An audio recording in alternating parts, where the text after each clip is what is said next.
তোমাদের কাছে নিয়ে চলে এসেছি গঙ্গার পাড়ের টক আলুর দম, আর তেমনি ঝাল। আমি তার জন্য দেখো মশলা করে নিয়েছি, রসুন, লঙ্কা, পেঁয়াজ, আদা, টমেটো পেস্ট করে নেবো।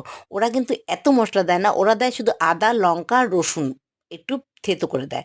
আর আমি দিলাম জিরের গুঁড়ো, ধনে গুঁড়ো। এবার সাদা তেল দিয়ে একটু সাদা জিরে ফোড়ন দিয়ে এবার ওই মশলাটা ভালো মতন কষিয়ে নেবো।